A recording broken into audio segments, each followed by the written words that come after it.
Epístola do apóstolo Paulo aos Efésios, capítulo 2, versículo 4 a 9. Versículo 4 a 9, Efésios 2, 4 a 9, está no telão. Vamos fazer a leitura em nome de Jesus. Mas Deus, que é riquíssimo em misericórdia, pelo seu muito amor com que nos amou, estando nós ainda mortos em nossas ofensas, nos vivificou juntamente com Cristo. Pela graça sois salvos. E nos ressuscitou juntamente com Ele, e nos fez assentar nos lugares celestiais, em Cristo Jesus, para mostrar nos séculos vindouros as abundantes riquezas da sua graça, pela sua benignidade para conosco em Cristo Jesus. Porque pela graça sois salvos por meio da fé.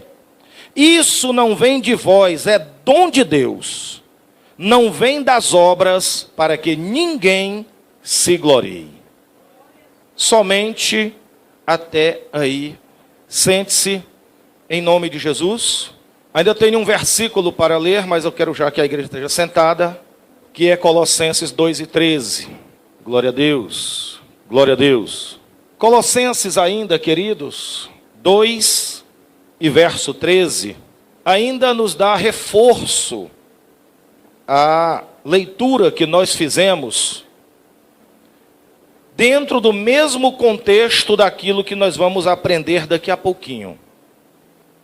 Colossenses 2:13 diz assim: E quando vós estáveis mortos nos pecados e na incircuncisão da vossa carne, vos vivificou, juntamente com Ele, perdoando-vos todas as ofensas, perdoando todos os pecados.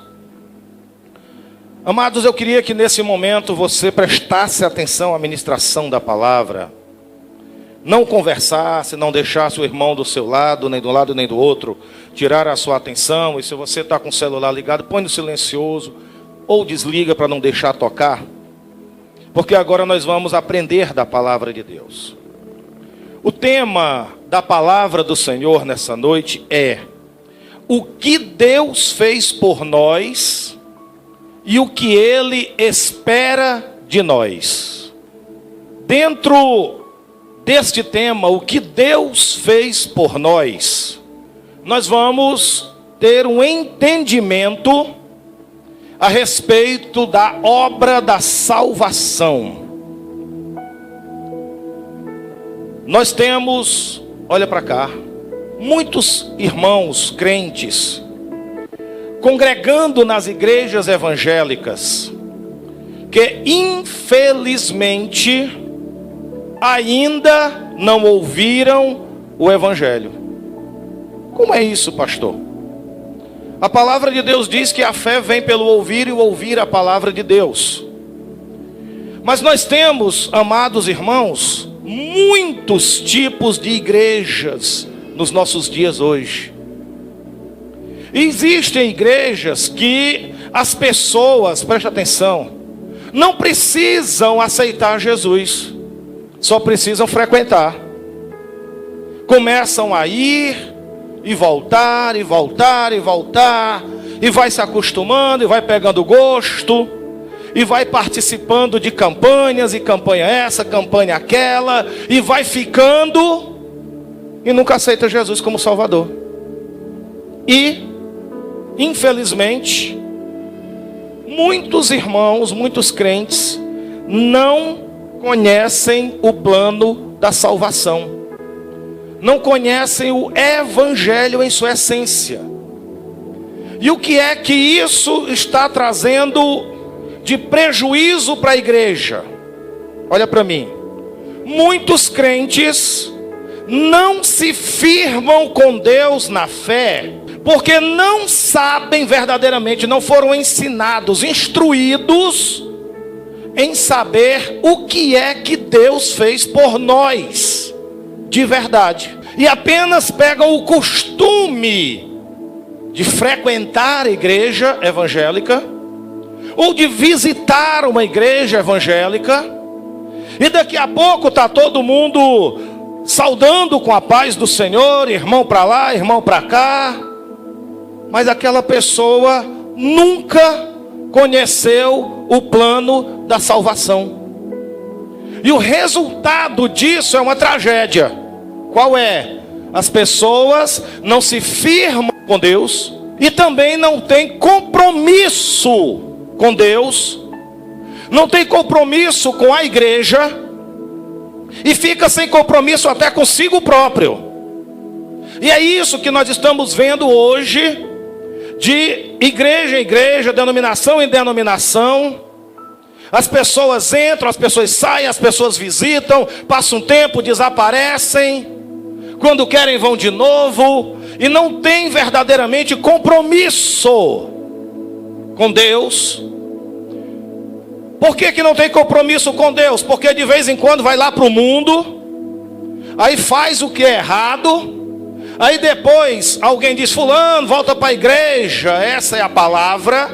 Não é volta para Jesus, não é se reconcilia com Deus, não é pede perdão a Deus, não é volta para a igreja, porque a tua vida vai melhorar. E começa a fazer promessa, porque geralmente a pessoa se afasta e a vida dá uma mergulhada em situações difíceis, porque a Bíblia diz que o pecado, que é um abismo, chama outro abismo.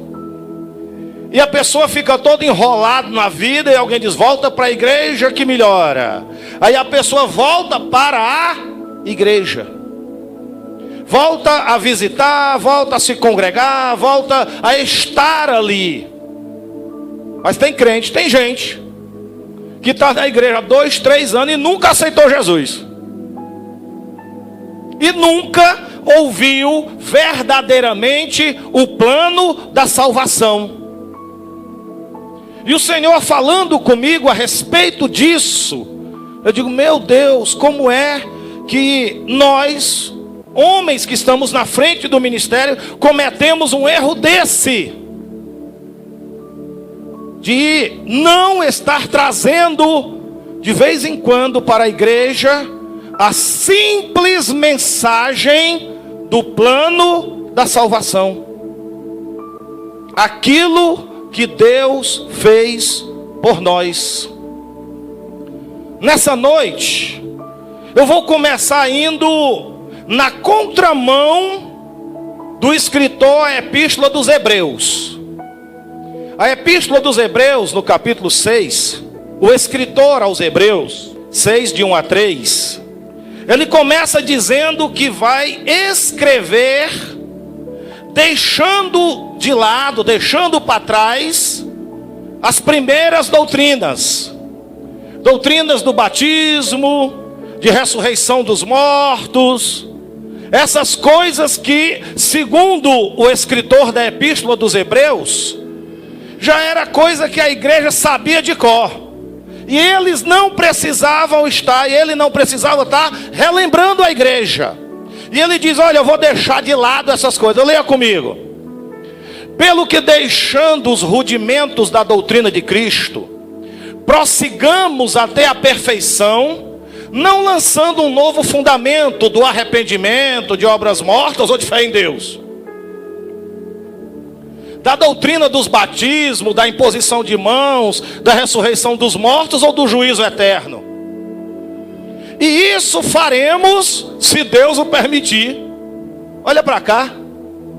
A igreja para quem o autor da Epístola dos Hebreus estava escrevendo era tão bem instruída na palavra, que essas coisas eles não precisavam mais ensinar. Eles dizem: olha, essas coisas já estão conhecidas demais. Doutrina dos batismos, imposição de mãos, ressurreição dos mortos, juízo final, vocês já estão ensinando. Vamos passar para coisas mais profundas, coisas que, infelizmente, a maioria dos pastores não podem fazer, que nem o autor da Epístola dos Hebreus.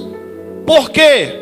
Porque hoje nós estamos vivendo uma época em que uma grande parte dos crentes não ouviu o Evangelho. Ouviu muita coisa, ouviu sobre milagres, sobre campanha, sobre prosperidade, sobre negociar com Deus, toma lá, dá cá, você vai dar 100 para receber 1000 e tal, ouviu essas coisas. Mas o evangelho, pouca gente ouviu. Então eu não posso fazer aqui que nem o autor aos Hebreus. Eu vou voltar aos primeiros rudimentos aqui nessa noite, para ensinar para vocês o que foi que Deus fez por nós. Com simplicidade, com humildade e com respeito. Respeitando você, meu irmão, que já é antigo na fé e pode estar dizendo, poxa vida, mas eu saí de casa e dei uma viagem tão grande para ouvir o pastor falar e ensinar sobre o plano da salvação. Puxa, eu vim aqui porque ouvi falar que o pastor aí prega de um jeito e tal. E, querido, a obra é do Espírito Santo. A obra é do Espírito de Deus, a obra não é minha. Não sou eu quem escolho o que vou pregar aqui à noite. Se o Espírito Santo me deu essa palavra, é porque Ele acha importante e necessário para nós ouvirmos e sermos instruídos essa noite. Quem concorda comigo pode dizer amém? Então nós vamos para o plano da salvação. O que Deus fez por nós? Primeira coisa, querido, que nós precisamos aprender, preste atenção,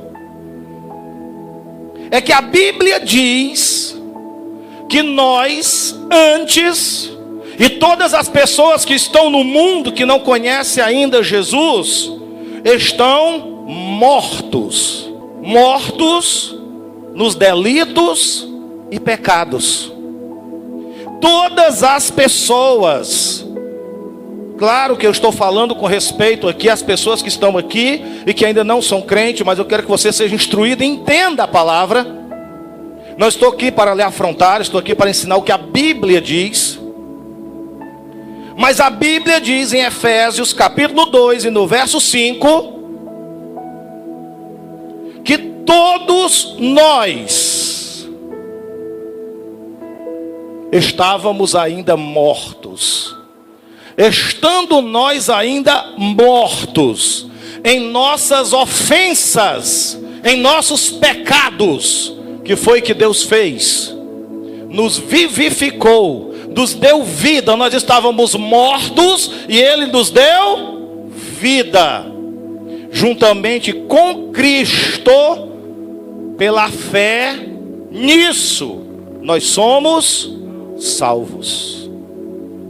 Vire para o seu irmão e diga assim: irmão, nós estávamos mortos nos nossos pecados, mas Deus nos deu vida em Cristo, através da nossa fé. Aleluia! Glória a Deus! Queridos, entendendo esse versículo, nós podemos olhar para o mundo e entender que o mundo é um grande cemitério. Porque as pessoas que estão lá fora vivendo em seus pecados ainda estão mortos. Interessante que de um dia desse para cá o cinema, a televisão investiu muito em negócio de filmes de mortos-vivos, em zumbis. The Walking Dead e outras séries americanas falam muito sobre esse assunto.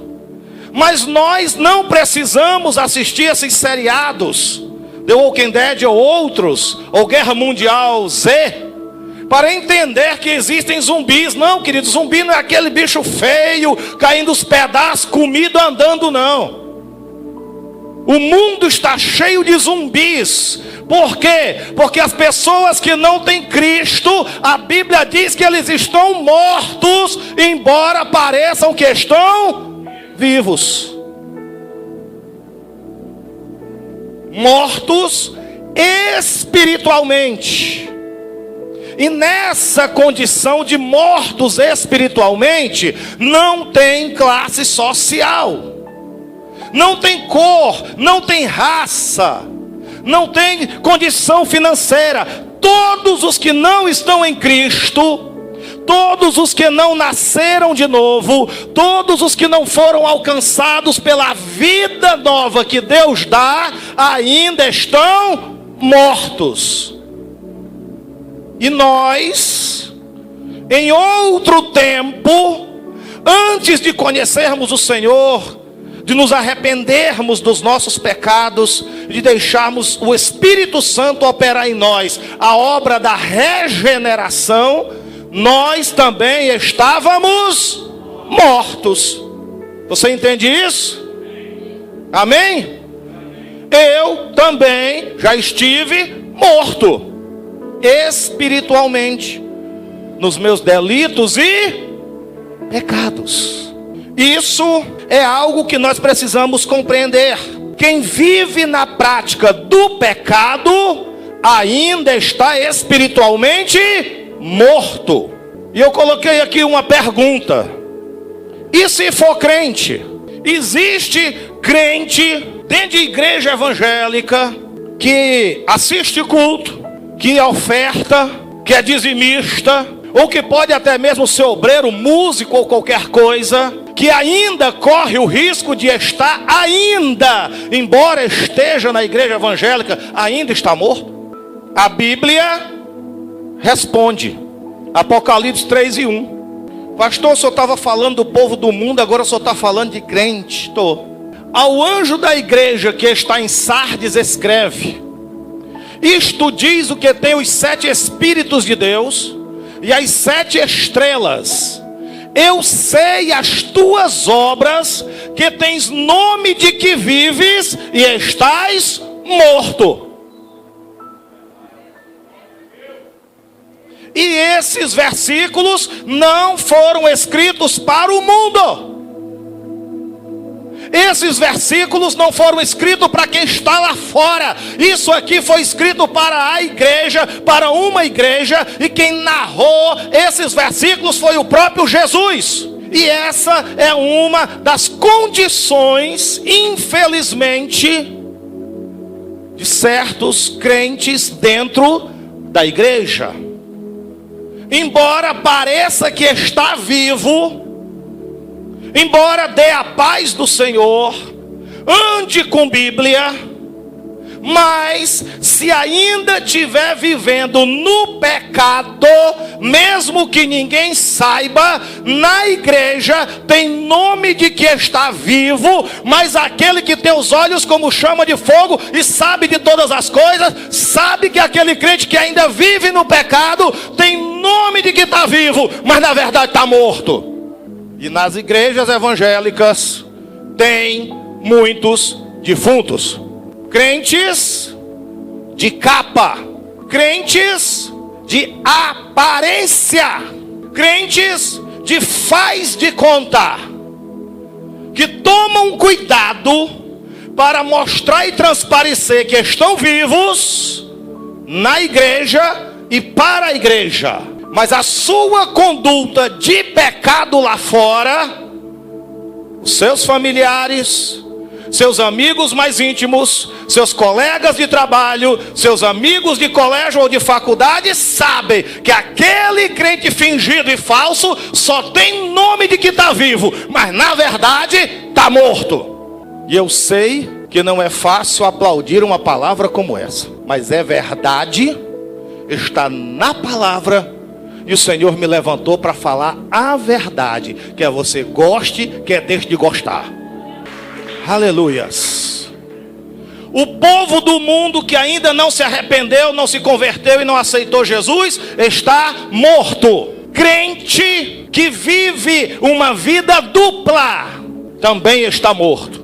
Porque a morte não é aparente, a morte é espiritual, causada pela presença do pecado. O pecado é o veneno que mata. E tem crente preso nas garras do pecado, e tem nome de que está vivo. Tem uns que até se mete a ser pregador, reprova a vida dos outros, trazendo sobre si ainda maior condenação, porque faz aquilo escondido que reprova na vida dos outros. Está morto fedendo. Pode usar até perfume da Natura. Mas espiritualmente, ó, se existisse urubu espiritual, os bichinhos baixavam. Apocalipse 3:1 diz: tem nome de que está vivo, mas na verdade está morto. E o que é que mata? Quero ouvir da igreja toda. O que é que mata? Tanto o pecador lá fora no mundo, como o crente fingido da igreja. O que é que mata? Vira para o seu irmão e diga assim: irmão, cuidado com esse veneno. Ele está por aí. Cuidado para você não morrer. A Bíblia diz que o pecado é morte. Romanos 5:12. Vamos para a Bíblia. Deixa a Bíblia pregar para nós nessa noite. Romanos 5:12. Diz assim: pelo que, como por um homem, que foi Adão, entrou o pecado no mundo, e pelo pecado a morte, assim também a morte passou a todos os homens, porque por isso todos pecaram. Você compreende que o pecado é morte? Pecado é morte. Nenhum crente pode viver na prática do pecado e dizer que está vivo diante de Deus. Pode estar vivo fisicamente, mas espiritualmente não está. E aquele que vê todas as coisas diz: eu conheço as tuas obras. Se esconde do pastor, que na presença do pastor todo mundo é crente. Meu Deus do céu. É tanta crendice e santidade, que tem crente que tem que andar com os bolsos cheios de chumbada de pesca. Para quê, pastor? Para não subir com tripa e tudo. Mas lá fora é um defunto ambulante. Por quê? Porque está na igreja, mas ainda vive na prática do pecado. E o pecado é morte. E quem está nos ensinando é a palavra. Pastor, o senhor traz uma palavra dessa num dia de domingo, Santa Ceia, igreja cheia, ô benção, é para nós mesmo. Jesus quer ressuscitar os defuntos. Pastor, meu povo vem de longe, glória a Deus. Olha ali, se eu não pregar a verdade, irmãos, Jesus não traz o povo. Como eu tenho falado aqui, aquilo que o Espírito Santo tem me dado, às vezes tem gente que sai daqui se torcendo. Essa semana eu ouvi um crente que estava aqui semana passada dizer: eita pastor, eu saí de lá todo lapiado. Eu digo: bota sal. Mas está sendo ressuscitado por Deus. Romanos 6:16. Palavra de Deus, Bíblia.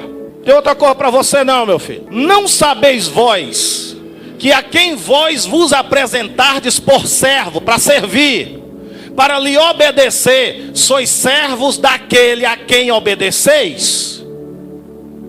Ou do pecado para a morte, ou da obediência para a justiça? Quem se oferece, quem se apresenta a quem nós vamos servir, somos nós que decidimos, igreja.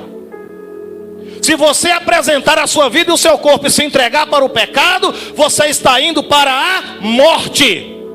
E a igreja hoje precisa ouvir uma palavra como essa. Precisa ouvir, para se acordar, para se alertar. Glória a Deus. Por quê? Porque estamos vivendo uma época, meu querido, Deus me guarde, maus testemunhos, crentes de fachada, crentes encapados, crentes mascarados. Pastor, e como é que faz para esses crentes se converterem e realmente servirem a Jesus? Só ouvindo a palavra que confronta, meu filho. Esse negócio de estar passando a mão em cima de cabeça de crente: ei, meu filho, Deus está contigo, te amando, te abençoando, vai te dar não sei o quê. E muitas vezes a pessoa está no pecado. E os pastores ficam por aí profetizando bênção, porta aberta e tanta coisa que Deus vai fazer em cima de um monte de crente precisando de se converter.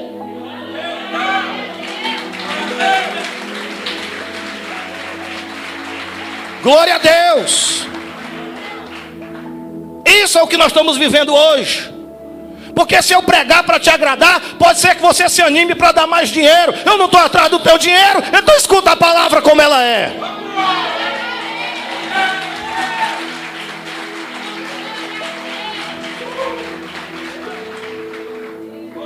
Ô glória! Pastor, eu não estou gostando dessa igreja não. Tem um bocado, filho. Tenha gosto de freguês, do jeito que você quiser. Aqui você vai ouvir a palavra toda vez que você vier. Aqui é para quem quer morar no céu. Quem quer só brincar e chafurdar não vai ficar aqui não. Mas quem quer se converter a alguma coisa séria com Deus, vai decidir e vai ficar. Você está entendendo, meu filho? Por quê, pastor? Porque tá bom de brincadeira. Chegou a hora de parar de brincadeira, irmãos. Jesus está voltando. Jesus vem buscar a sua noiva. Jesus está preparando os últimos detalhes para o arrebatamento. E um monte de gente está sendo enrolado.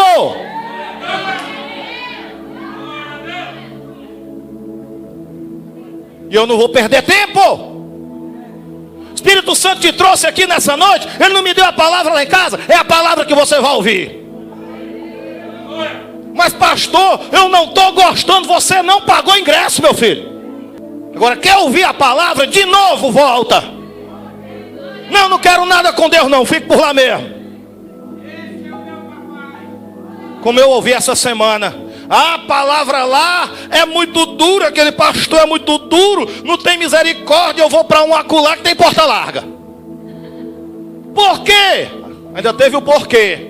Não, porque eu vou lá, assisto, participo, volto para casa e encho os meninos de palavrão. Eu ouvi isso da boca de um crente. Digo, eita lapa de defunto. Caixão 44. Essa morte que a palavra de Deus fala, não é a morte física. É a morte espiritual. Porque a morte física vai ser o último inimigo que vai ser vencido. Quando Jesus voltar e pegar aqueles que estão prontos com as suas vestes brancas, esperando Jesus com a vida no altar, nós seremos transformados no toque da trombeta e subiremos de branco na presença do Senhor. Nunca mais morreremos. Oh glória! Aleluia! Aí eu quero é ver a morte vir de novo. 1 Coríntios 15, 26. Aí nós vamos olhar para a morte e dizer assim: ei morte, onde é que está a tua vitória? Ei morte, cadê o teu aguilhão? Tu vale nada, morte de nada. Tu não me mata mais. E o último inimigo que há de ser aniquilado ou vencido é a morte. Vire para o seu irmão e diga assim: está bem pertinho. Prepare sua vida, espere Jesus. Não deixa ele te pegar desapercebido não. Ô glória!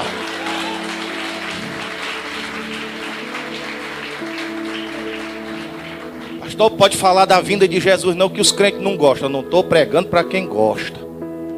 Estou pregando a palavra que Deus me dá. Glória a Deus. Continuo.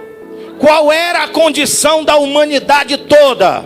Romanos 3 e 23. Bíblia. Porque todos pecaram e destituídos estão da glória de Deus.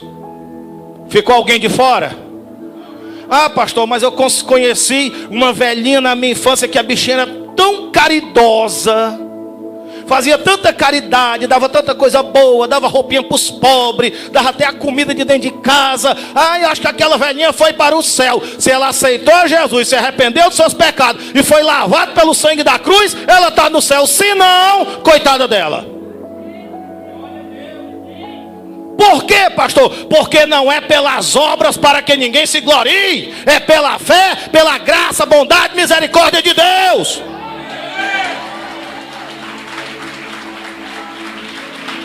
Aleluia.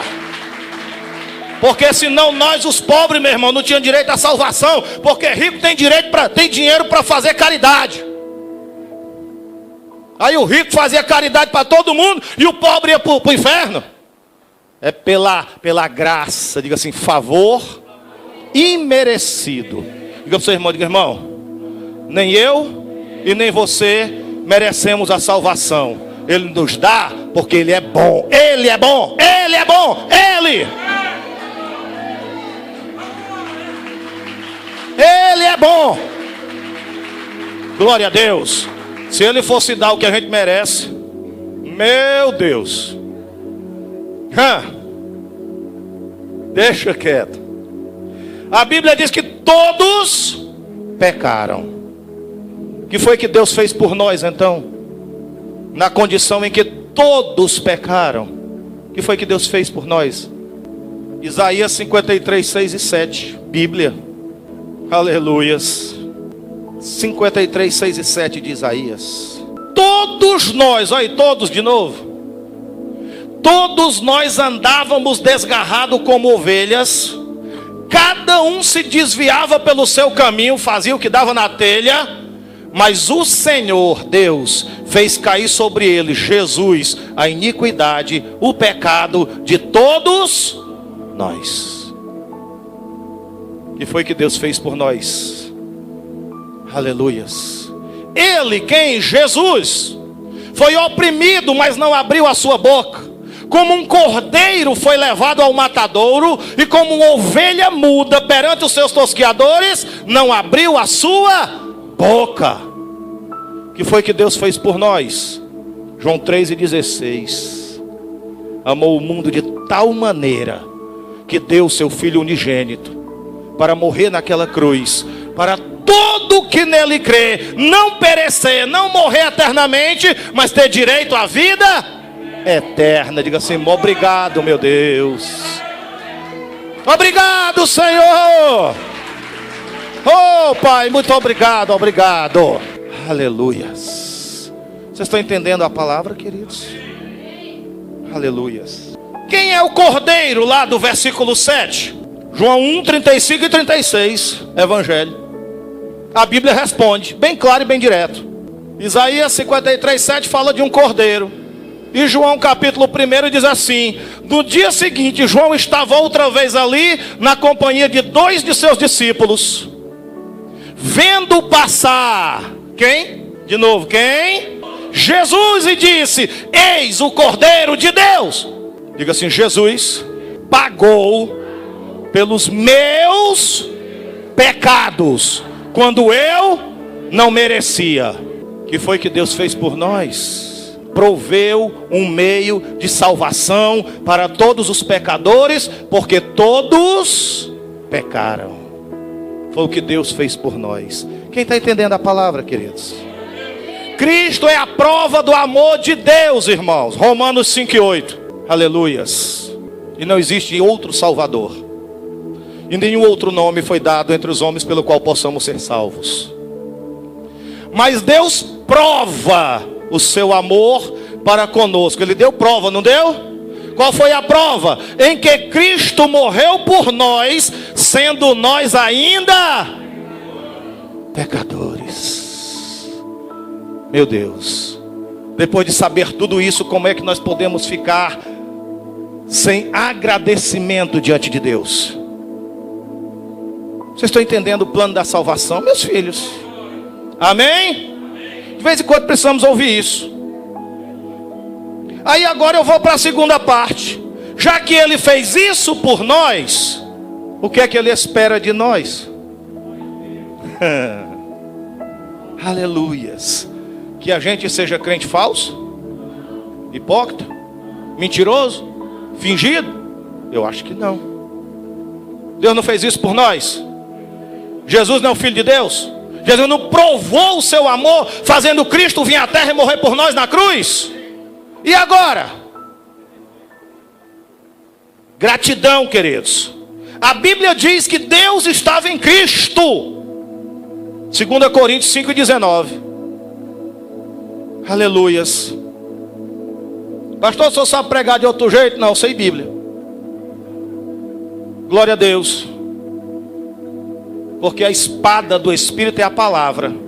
Se eu contar a história da carochinha, não muda a tua vida não. Mas se eu der o material do Espírito Santo trabalhar, ele muda a tua vida.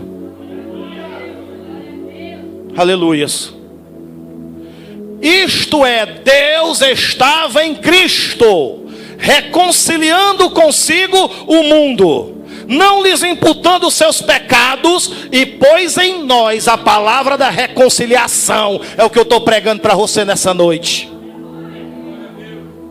Deus estava em Cristo, reconciliando. Você sabe o que quer dizer? Que nós, nos nossos pecados, nos nossos delitos, na nossa maneira errada de viver, estávamos precisando de ser reconciliados.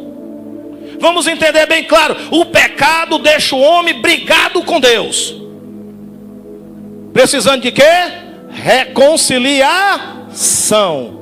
Onde foi que Deus fez essa reconciliação?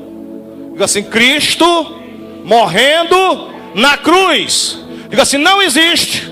Diga mais alto: não existe outro meio de salvação a não ser Cristo na cruz.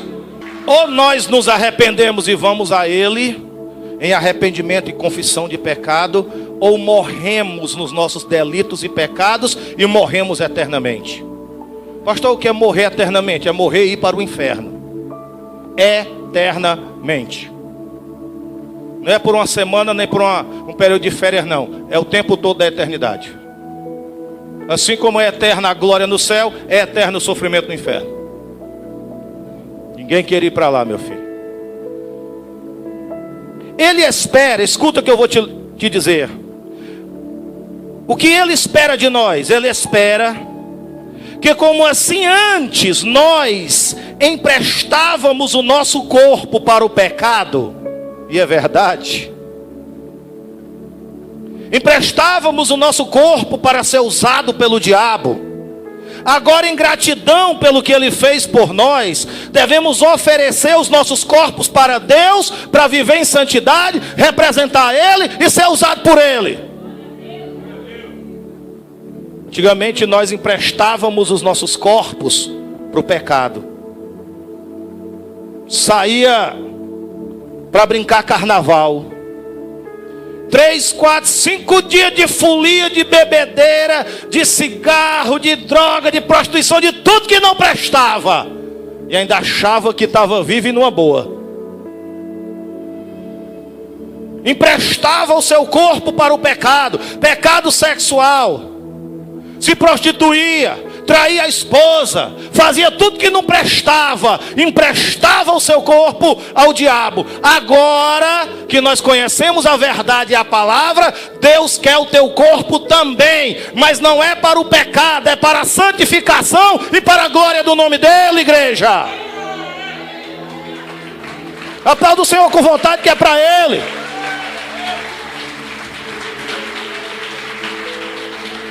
Diga assim: dele, por Ele e para Ele são todas as coisas. E diga: e eu sou dele.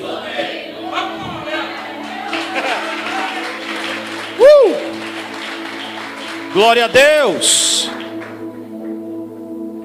Aí quem não tem certeza que é dele fica assim: será que eu bato palma?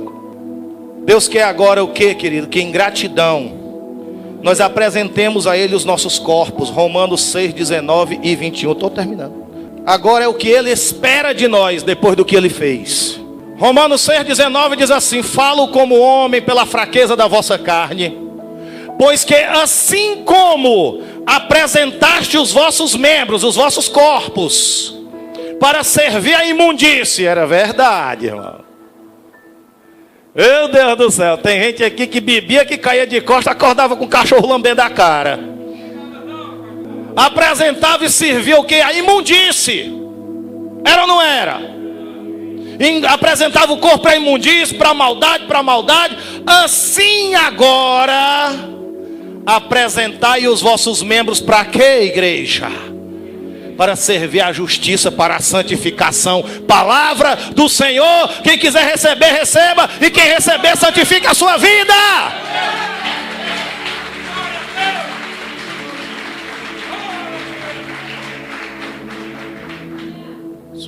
Muita gente aqui usava o corpo para o pecado, não era?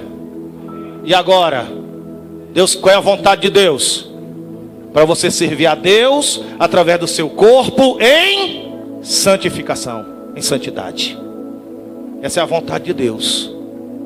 Aleluias. 21.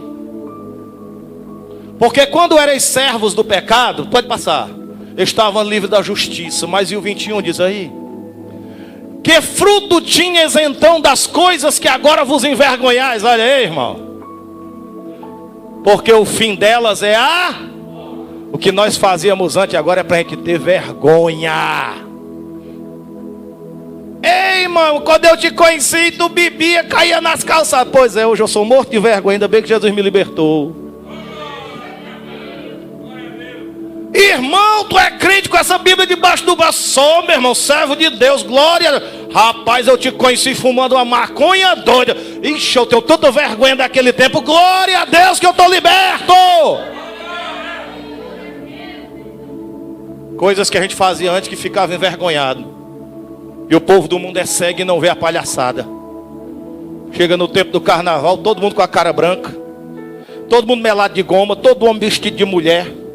Uma bagunça, uma canalhação só. E todo mundo diz assim, isso aqui é normal. É normal nada, filho. Quando tu aceitar Jesus e se converter, tu vai dizer assim, que palhaçada, que papelão. Ainda bem que Jesus me lavou com o sangue dele.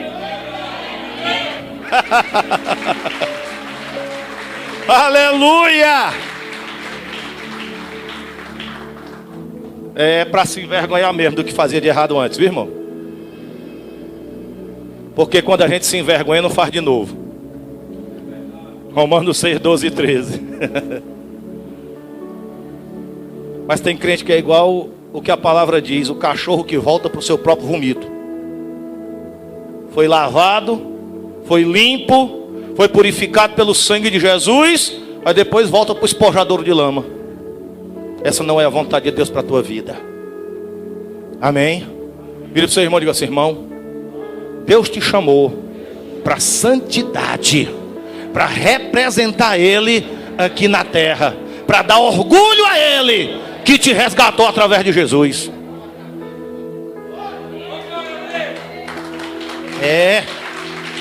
Glória a Deus. Não reine, portanto, o pecado em vosso corpo mortal, para lhes obedecer em suas concupiscências. Romanos 12, 1. Glória a Deus. Romanos fala muito sobre isso. O que é que a palavra de Deus fala? Apresentar os nossos corpos como sacrifício vivo. Rogo-vos, irmãos, pela compaixão de Deus, apresenteis o vosso corpo em sacrifício vivo, santo e agradável a Deus, que é o vosso culto racional. Pastor, crente salvo que tem o nome no livro da vida é santo aqui agora. Pensei que santo era só aquelas imagens lá na igreja católica. Não, meu filho, ali é barro. Santo é quem serve a Deus de verdade. Aleluia. Glória a Deus. A Bíblia diz que sido feitos servos de Deus, Romanos 6, 22, agora devemos viver para a santidade. O que é que Deus espera de nós? Que agora vivamos em santidade. Será que a igreja precisa ouvir isso? Mas agora libertos do pecado. Tem alguém liberto do pecado aqui? Glória a Deus. Feitos servos de Deus. Tem servo de Deus aqui. Tende agora o vosso fruto para. E depois? Depois o quê? O céu com o papai eternamente, crente. Vira para o seu irmão e diga assim, vale a pena. O céu é bom demais. Vamos para lá? Convite bom, irmão.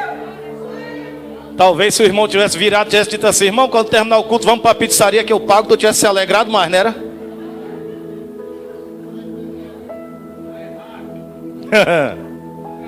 Aleluia. O que é que ele espera de nós, igreja? Que santifiquemos a nossa vida em dedicação a Ele. Quem está ouvindo e entendendo o que eu estou falando? Glória a Deus. Para terminar, 1 Tessalonicenses 4 e 7. Pastor, isso não é pregação, é estudo bíblico, você que escolhe. Porque não nos chamou Deus para a imundícia. Onde é que a imundícia apareceu de novo? Chamou para quê? Igreja, eu quero que toda a igreja entenda e diga: Deus nos chamou para santificação. Vire para o seu irmão e diga assim: irmão, o pecado, a falta de vergonha e a imundícia é coisa do passado. Diga assim: isso não te pertence mais.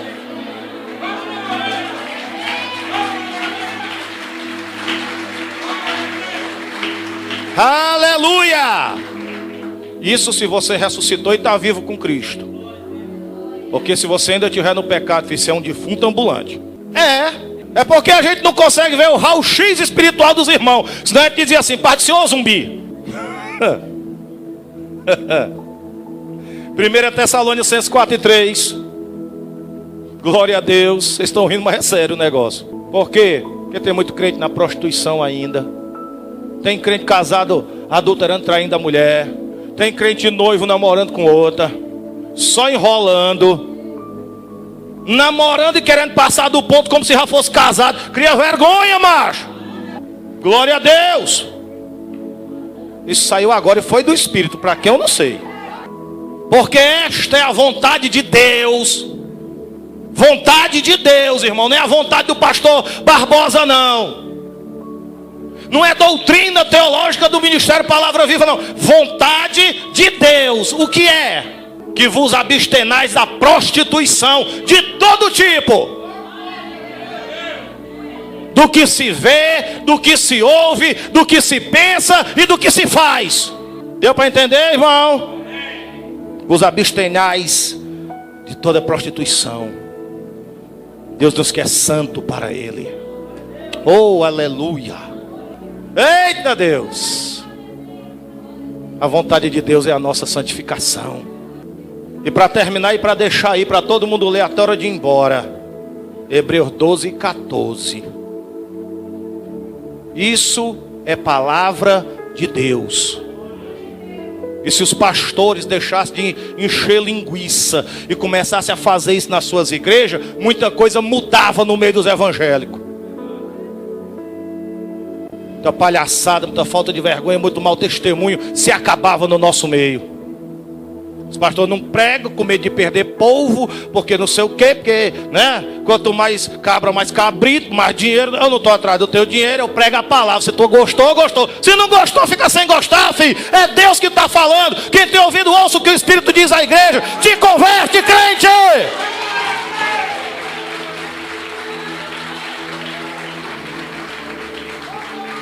Oh, aleluia. Só tem duas coisas para acontecer: ou se converte, ou então corre.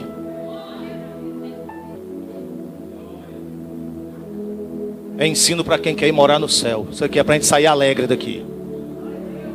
Amém, igreja? Segui a paz com todos. Acaba com as brigas, com as intrigas, com as confusões, viu, crente? Seguir a paz com todos e a santificação, sem a qual ninguém verá o Senhor. Só com santificação.